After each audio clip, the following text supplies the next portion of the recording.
तो शांति रखना। आज का पवित्र पावन दिन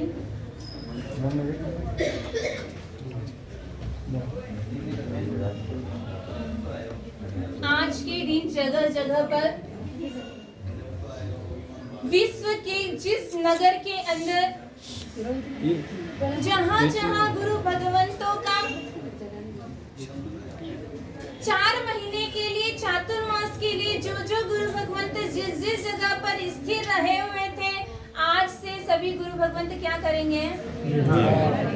बंधन से। आप लोग बंधन से आशीर्वाद से वंचित रह जाएंगे। आशीर्वाद से वंचित हो जाएंगे। 90% लोग सोचने लगे हो चातुर्मास हो गया यानी अब होटल में जाना, जमीकंद खाना और बाकी की बाहर के सभी चीजों की उनको क्या हो गई है, जो इतने समय से बंधन में थे वह बंधन से मुक्ति पाने की कोशिश कर रहे थे कई लोगों को अब दुख होगा कि अरे अब बंधन से मुक्त नहीं। हाँ, कहते हैं जो जितना बंधन में होता है उतना सेफ रहता है। जो जितने बंधन में रहने वाला वह सेफ रहेगा। हाथी पर महावत का अंकुश रहता है, घोड़े के साथ में लगाम होती है। खेत में जब किसान जब अनाज बोता है और उस अनाज की सेफ्टी के लिए किसान क्या करता है? बाड़ लगा देता है। किसके लिए? कोई भी प्राणी आकर अनाज को या जो खेती हो रही है उसे नुकसान न पहुंचाए। तो जो व्यक्ति मानते हैं, जो आत्मा सोचते हैं कि बंधन हमारे लिए खराब है, लेकिन याद रखना बंधन ही हमारे लिए मुक्ति का साधन बन सकता है। सीता सती ने मर्यादा का उल्लंघन कर दिया, मर्यादा का पालन नहीं किया। आखिरी में जाकर क्या हुआ? क्या हुआ? सीता का अपहरण हो गया और उसके पीछे हजारों की संख्या में जनहानि हुई। कई लोगों को खून की नदियां बहाने लगी, कई माताएं पुत्र विहीन हो गई और कई पत्नियां अपने पति विहीन हो गई। उनका सिंदूर मिट गया। किसके पीछे? एक सीता के पीछे। उसमें भी एक छोटा सा कारणभूत रहा, मर्यादा का उल्लंघन कर दिया, मर्यादा का पालन नहीं किया। अब सोच ले, अगर हम अपने जीवन में मर्यादा का उल्लंघन करें, किसी भी नियम में रहे और उस नियम को तोड़ना, क्या होता है? नियम में रहेंगे तो शराबी जैसा शराबी भी कवड़ यक्ष बन सकता है। सिद्धाचल शत्रुंजय तीर्थ का जो अधिष्ठायक देव है, जो शराबी था, जुआरी था, इतने व्यसनों से अंदर ग्रस्त, उसके अंदर इतने कूट कर व्यसन गलत आदत रही हुई थी और उस गलत आदतों के अंदर भी गुरु भगवंत का योग मिला और एक छोटा सा नियम ले लिया। क्या लिया? जब भी मुझे शराब पीनी हो तब मैं क्या करूंगा? गांठ खोलूंगा। गांठ खोल कर ही मैं वह शराब पीऊंगा। एक छोटा सा नियम भी व्यक्ति को इतने बड़े जो कहते हैं अल्प शाश्वत तीर्थ है, और ऐसे अल्प शाश्वत यानी कि घट बढ़ यानी कि वह तीर्थ का नाश नहीं होगा, समय समय पर कम ज्यादा वह तीर्थ हो सकता है। तो ऐसे महान तीर्थ के अधिष्ठायक देव जो बन गए हैं, तो सोचे हमारे अंदर इतनी गलत व्यसन नहीं है, गलत आदत नहीं है। अगर छोटा नियम भी हम ले, छोटे से छोटा नियम भी लेकर हम भी ऐसे उच्च स्थान को प्राप्त कर सकते हैं। और ऐसे ही सिद्धाचल तीर्थ की आज अपने को महिमा सुननी है। आज क्या है? कार्तिक पूर्णिमा। आज के दिन लाखों की संख्या में सिद्धाचल तीर्थ की यात्रा करने के लिए भव्य आत्माएं जाती है। मैंने भव्य आत्मा इसलिए कहा है क्योंकि सिद्धाचल की दर्शन हर आत्मा नहीं कर सकती। अभवी आत्मा हो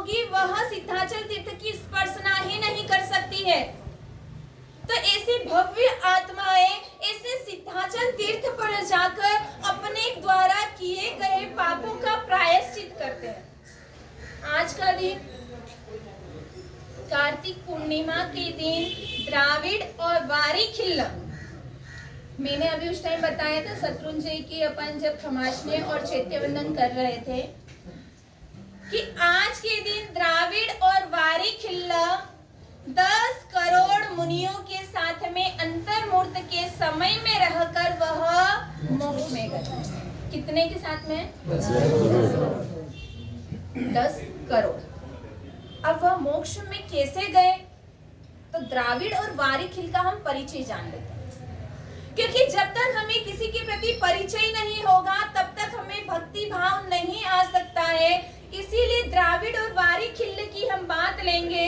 हमारे प्रथम तीर्थंकर कौन हुए? युगादि देव आदिनाथ।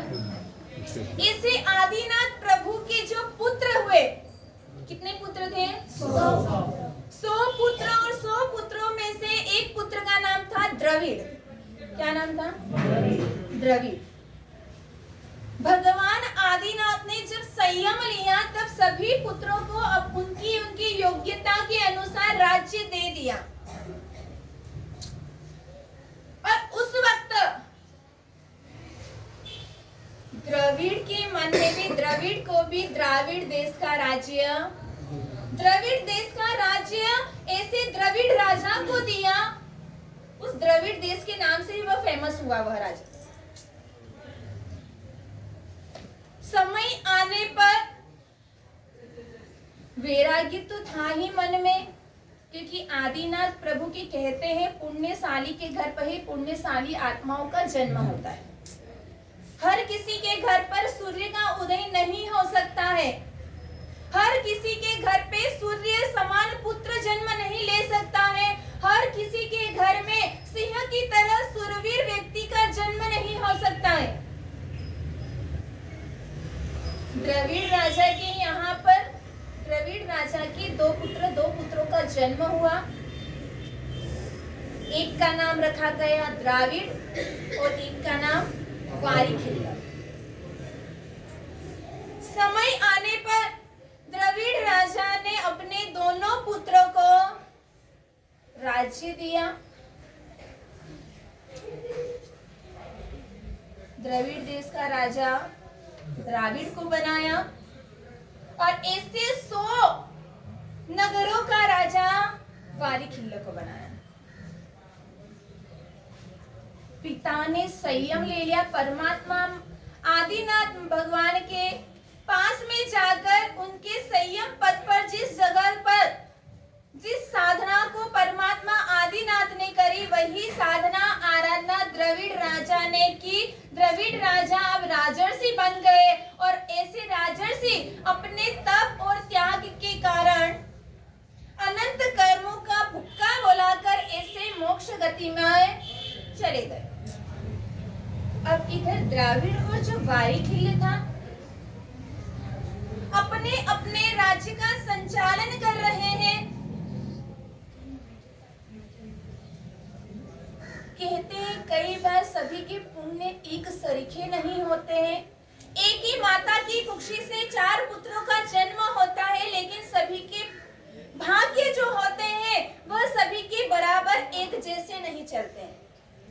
वारी खिल्ल को 100 गांव जरूर दिए थे, लेकिन फिर भी उसकी योग्यता, उसकी पुण्यवाणी, उसका परिश्रम, उसके अंदर जो विनम्रता थी, उस गुण के कारण वारी खिल्ल का नाम चारों दिशाओं में फैलने लगा।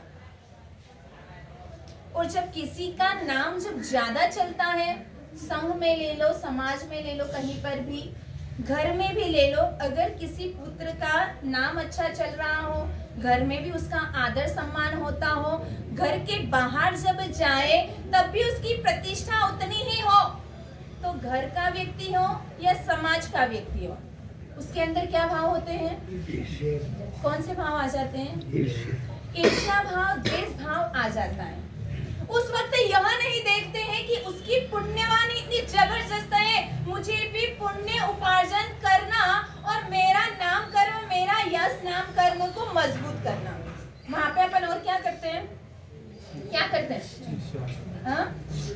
ईर्ष्या भाव करके और पुण्य को हम कमजोर कर देते हैं।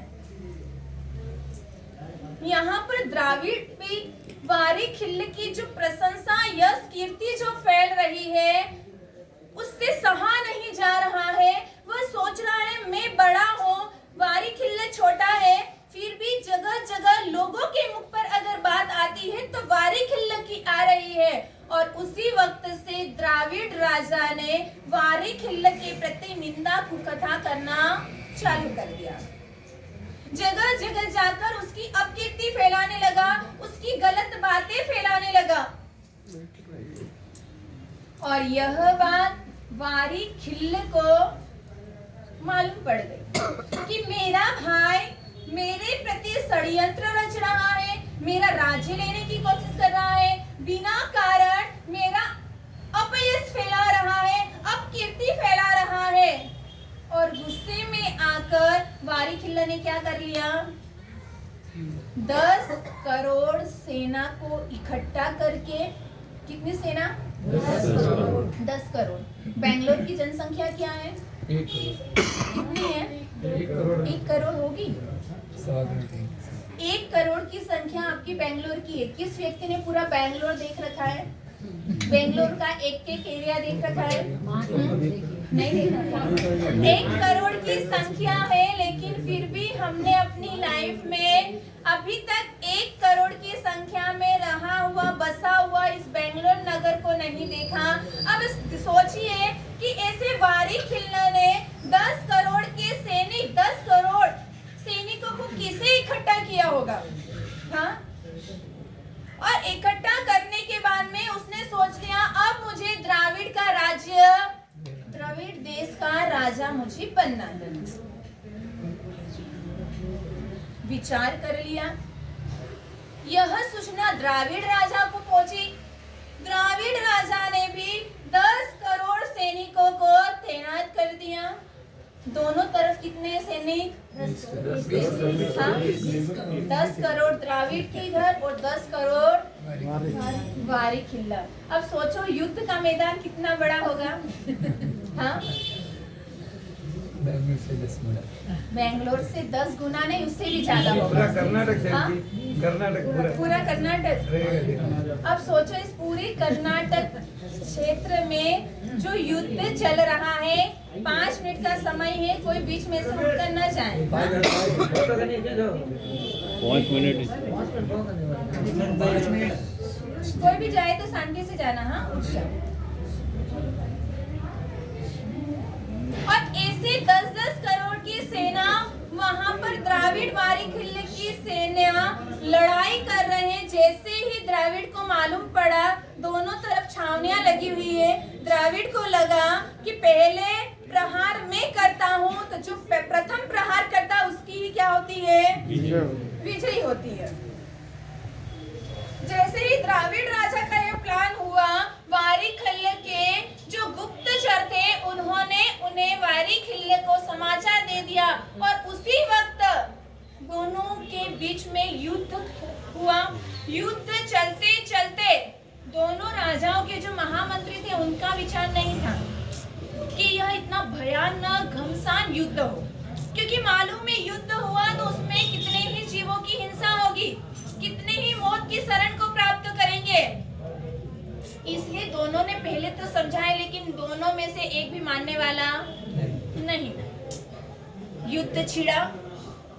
7 महीने तक, कितने महीने तक चला युद्ध?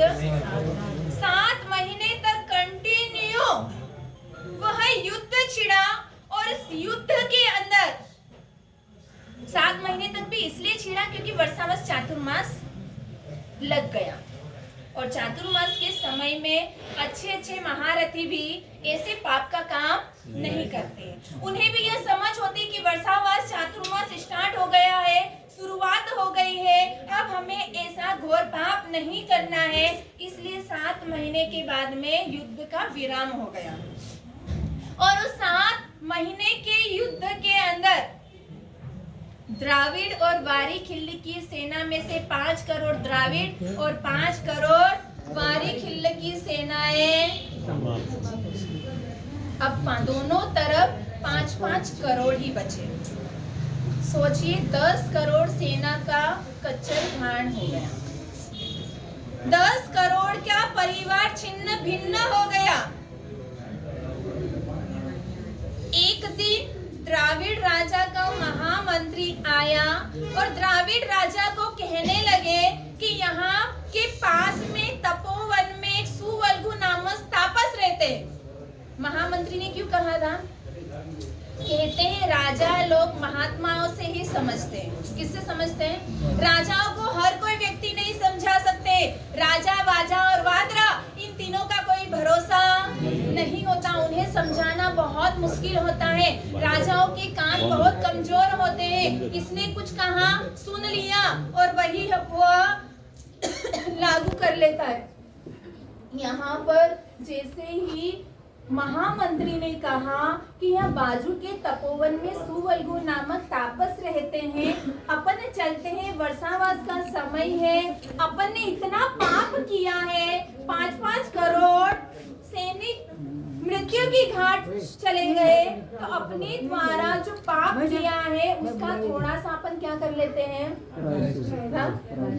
प्रायश्चित कर लेते हैं। ये जो तापस है ना, वो भी पापों को गला रहे हैं, घोर तपस्या कर रहे हैं। उनके दर्शन करने से अपने भी पाप कम हो जाएंगे। कहते हैं गंगा तापम और शशि, हाँ, गंगा पापम शशि तापम। गंगा में स्नान करने से सारे पाप क्या हो जाते हैं? भूल जाते हैं। हाँ? यह कहावत है। जो जिसने पाप किए हैं उससे पापों को धोना भी उसी को पड़ेगा। गंगा में स्नान करने से किसी के पाप नहीं धुलते। याद रखना, गंगा में आप स्नान करने गए, आपके पाप अगर नदी में है तो दूसरा गया है तो उसको वापस वो लग जाएंगे। हाँ? कितने पापियों के पाप उसमें समावेश हुए होंगे। वो पवित्र तो क्या अपवित्र हो गई है। हाँ?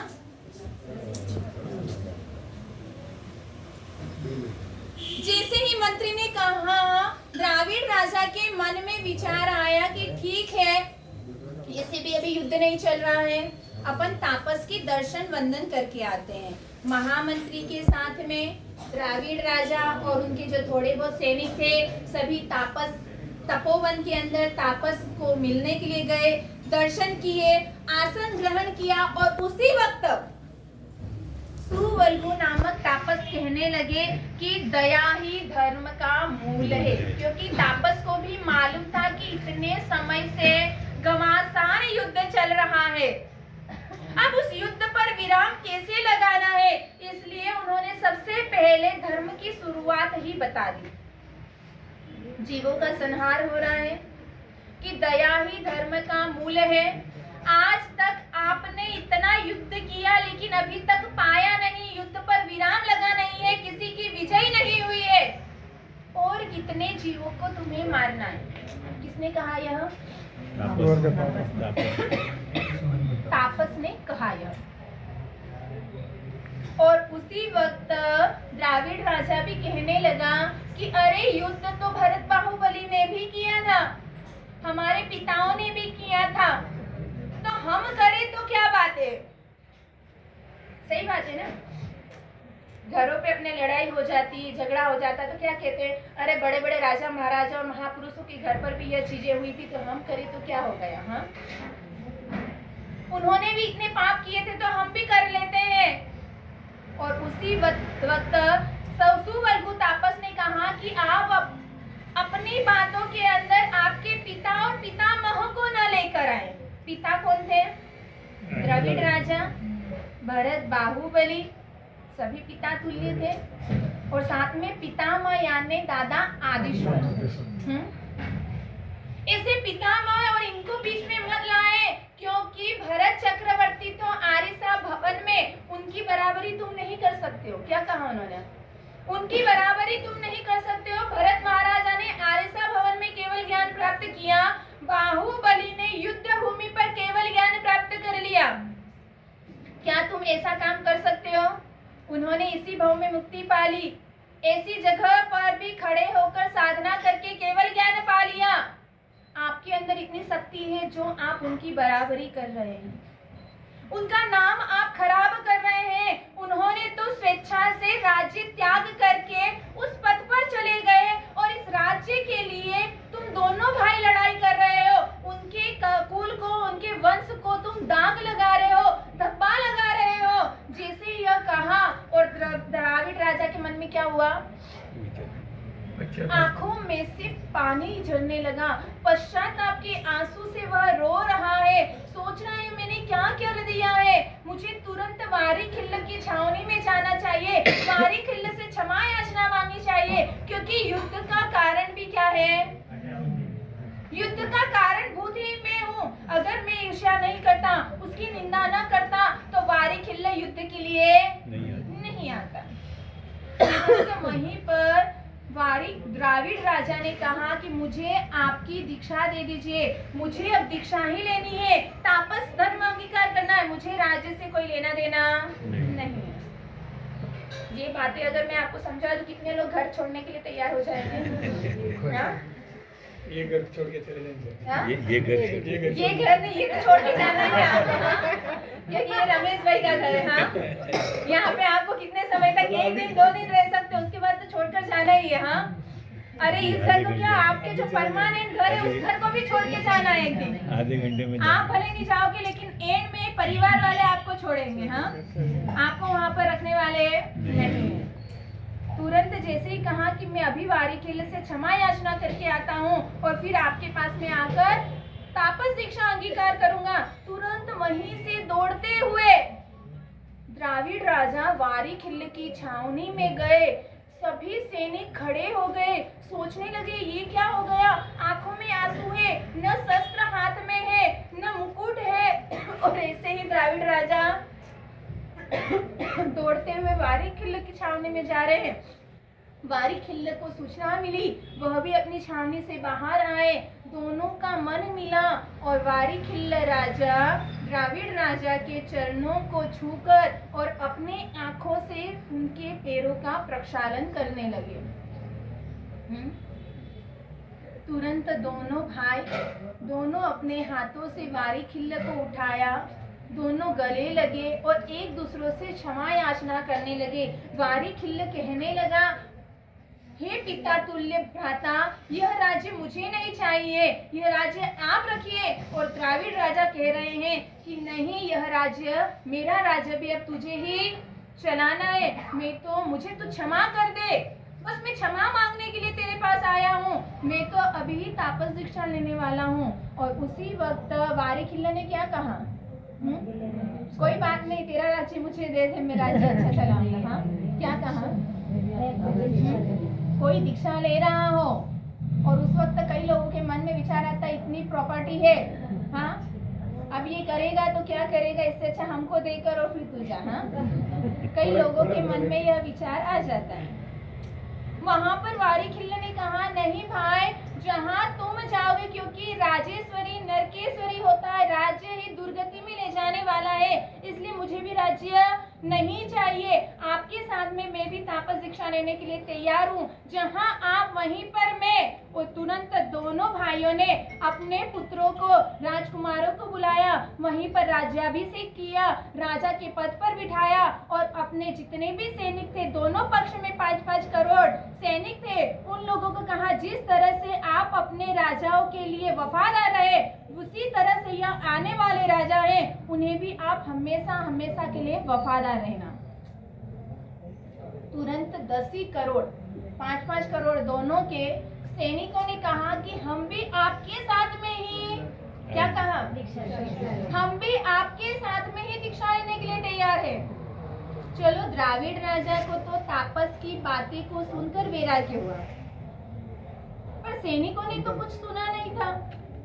सैनिक भी प्रेम के वशीभूत होकर कि हमारे राजा ने हमें अन्न पानी खिलाया है और उनको हमें वफादार रहना है, इसीलिए वह भी कहते हैं कोई ज्ञान गर्भित भी होता है और मोह गर्भित, प्रेम गर्भित भी वैराग्य होता है। और उसी वक्त उन्होंने भी कह दिया कि हम भी आपके साथ में ही चलेंगे। तुरंत सभी को राज्य देकर 10 करोड़ मुनियों के साथ में द्राविड़ और वारी खिल्ल ने क्या किया, 10 करोड़ के साथ में दीक्षा ले ली। जो सैनिक हमेशा शस्त्र लेकर तैयार रहते, कितने ही लोगों को मौत के घाट उतार दिया। अब वह साधु जीवन अंगीकार करके एक मक्खी को भी किलावना न हो, तकलीफ न पहुंचे, इतनी अच्छी जैना का पालन वह कर रहे हैं। हाँ, कैसा पालन कर रहे हैं? जिन्होंने इतनी घोर हिंसा करी वह क्या हो गए? अहिंसा के पुजारी हो गए। और ऐसे ही वहां पर तापस दीक्षा, लाख वर्ष तक तापस दीक्षा, क्योंकि उस समय का आयु से भी लंबा होता था, लाख वर्ष तक तो उन्होंने तापस दीक्षा अंगीकार करी। एक दिन नमी राजर्षि, कौन से नमी राजर्षि वो मत ले लेना, नमी और विनमी जो हुए थे, हाँ, ऐसे नमी राजर्षि के जो शिष्य थे, दो ऐसे विद्याचर मुनि वहां पर आए, और जैसे ही वहां पहुंचे, ऐसे द्राविड़ और वारिखिल तापस ने उन्हें पूछा कि आप कहाँ जा रहे हैं? हाँ? उसी वक्त दोनों विद्याचरण मुनि ने कहा कि हम शत्रुंजय गिरिराज की यात्रा करने जा रहे हैं। तुरंत बोला कि आप शत्रुंजय गिरिराज का क्या महात्म्य है, कैसा है, आप उनकी यात्रा वहां पर करने क्यों जा रहे हैं? सारी बात जब दोनों तापसों ने पूछी, तब दोनों विद्याचरण मुनि ने कहा कि शत्रुंजय का महात्म्य क्या है? अनंत सिद्धों की भूमि है, कई आत्माएं जिन्होंने जितना ही पाप किया हो, वहां पर वह पाप धोने की क्या है? ऐसी वह भूमि है जहां पर कितने ही पाप किए हैं, ऐसे पापों को आप धो सकते हैं। तुरंत जैसे ही यह सुना, द्राविड़ वारिखिल के मन में हमेशा एक चीज तो दिखती थी कि हमारे द्वारा बिना कारण 10-10 करोड़ सैनिकों की मौत हुई है, तो उसका प्रायश्चित हम कैसे करें? तुरंत दोनों भाइयों ने भी शॉर्टकट ले लेंगे। दोनों भाइयों ने भी उनसे प्रार्थना की कि हम भी आपके साथ चलें, हमें भी बताना, हमें भी दर्शन करना, हमारे द्वारा भी कितने ही पाप हो चुके हैं, हमें भी उन पापों से मुक्त होना है और दादा आदिनाथ को भेंटना है। तुरंत दोनों मुनियों ने भी कहा चलिए, और उसी वक्त द्राविड़ वारिखिल उनके साथ 10 करोड़ मुनि भी, क्योंकि उन्हीं का शरण उन्होंने स्वीकार कर रखा था, 10 करोड़ मुनि भी उन विद्याचरण मुनि के साथ द्राविड़ वारिखिल और ये सभी सिद्धाचल शत्रुंजय गिरिराज की ओर रवाना हो रहे हैं। बीच में एक जगह पर, एक वृक्ष पर कितने ही सारे हंस थे, और उन हंसों में जैसे इतने मुनियों का झुंड जैसे ही आते हुए देखा, सभी हंस घबरा गए और सभी उड़ गए। लेकिन उन हंसों में से एक हंस घायल अवस्था में था, जो उड़ न पाया और वहीं पर वह बैठा हुआ था। तुरंत एक विद्याचरण मुनि ने अपने पात्र में से पानी निकाला, उस पर छिटका, उसे थोड़ा सा पानी पिलाया और उसी वक्त नौकार मंत्र सुनाया। यह जीव दया को देखकर द्राविड़ वारिखिल को लगा कि ओहो, ये क्या, कितना उनके रग रग में दया बसी हुई है। और तुरंत वह हंस तो वहीं पर मर गया, और मरने के बाद में वहां से अपने प्राण त्याग कर स्वधर्म देवलोक का देवता बना। किसके कारण? केवल एक नौकार मंत्र को सुनने से, गुरु का समागम मिलने से त्रियंच जैसा प्राणी भी स्वधर्म देवलोक का देव बन गया। वह आगे गए, शत्रुंजय गिरिराज दिखा, आदिनाथ प्रभु की प्रतिमा दिखी, सभी ने जोरदार स्तवना भक्ति वंदना करी। और उसके बाद में उन्हें कहा कि उसके पहले ही उन्होंने तो कह दिया कि यह इतनी जो दया है, उसके कारण वो जैसे ही द्राविड़ वारिखिल को लगा कि कितना अच्छा इनका जीवन है, और तुरंत उन्होंने कहा कि हमें भी आपकी दीक्षा दिलवा दीजिए, आपका शिष्यत्व हम स्वीकार कर रहे हैं। 10 करोड़ के साथ में उन्हें दीक्षा, भागवती दीक्षा दिलाई। और उसके बाद में वह शत्रुंजय गिरिराज गए, पहले तापस दीक्षा ली, उसके बाद में भगवती अपने जैन धर्म की दीक्षा ली, क्योंकि तापस लोग तो कंदमूल, फल फ्रूट वगैरह यह सभी चीजें खाते थे। वो अपना साधु जीवन का आचार विचार उन्हें बताया कि ऐसे ऐसे अपना साधु जीवन है।